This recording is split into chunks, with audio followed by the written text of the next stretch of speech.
समंदर, ना जैसलमेर है, ना बाड़मेर है, ये जयपुर है। और ये तपती रेत इस बात की गवाह है कि ये सरकार, जो साधु संतों की सनातनी सरकार है, वो जयपुर को भी अब रेगिस्तान में तब्दील करना चाहती है। जहां मैं खड़ी हूं, ये तपती रेत, जहां आप दूर दूर तक देख पा रहे होंगे, रेत के अलावा आपको कुछ भी नहीं दिखाई पड़ेगा।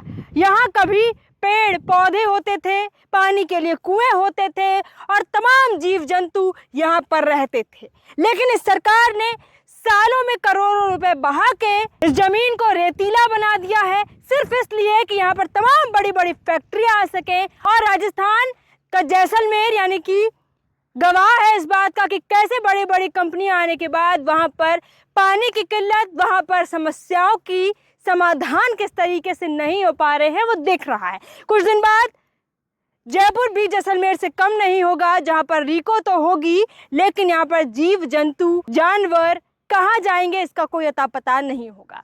ये 1200 बीघा जमीन है जहां मैं खड़ी हूँ, ये रेगिस्तान नहीं है, ये जयपुर है। और यहाँ पर पानी के भराव के आसपास खूब जगह है, जैसे सांबर, फुलेरा, ऐसी तमाम जगह हैं जहाँ पर पानी ही पानी है, वो देखा जाता है। लेकिन बीच में एक जगह है, ये दादू राम का भैराना धाम, जहाँ पर रेगिस्तान बन चुका है और यहाँ अंधाधुंध पेड़ की कटाई हो चुकी है। रिको को लाया जाएगा और तमाम पेड़ पौधे कटें तो कटने दो, रेगिस्तान बने तो बनने दो। ऐसी नीति राजस्थान में भजन लाल सरकार की देखी जा रही है। और सबसे बड़ी बात, इस पूरे मामले में अब हनुमान बेनीवाल की एंट्री हो चुकी है। कहा जा रहा है कि 7 मई को हनुमान बेनीवाल आएंगे और इसी आसमान में हेलीकॉप्टर से आएंगे और सरकार की ईंट से ईंट बजाएंगे और यहाँ ये रिको है वो नहीं आने दिया जाएगा। हालांकि ये रेगिस्तान तो तब्दील हो ही गया है, रिको आ जाएगा तो बर्बादी का कहर है वो भी एक बार राजस्थान के जयपुर में देखने को मिल जाएगा। अब कैसे राजस्थान में हनुमान बेनीवाल समस्याओं का समाधान करेंगे, एक के बाद एक बड़ी समस्याएं हैं वो उनके खाते में जा गिर रही हैं।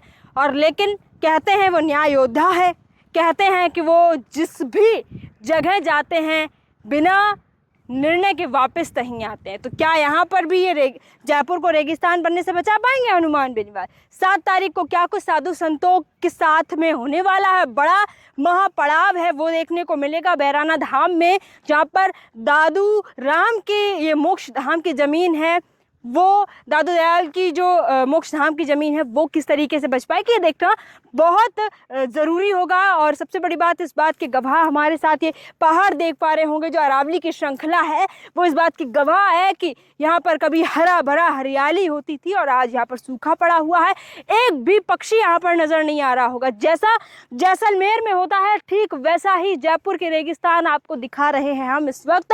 तपती रेत में यहाँ पर तपस्या कर रहे हैं, यहाँ पर साधु संत, तपस्या यानी आप समझ सकते हैं आग के ओपले जला के यहाँ पर चारों ओर बैठ गए हैं और 45 से 46 डिग्री के तापमान में यहाँ पर बैठे हैं। अब आप क्या सोचते हैं कि जयपुर भी रेगिस्तान बने, जैसलमेर न जाने की बजाय जयपुर में यहाँ पर लोग आए दूधू के पास बिचौन में?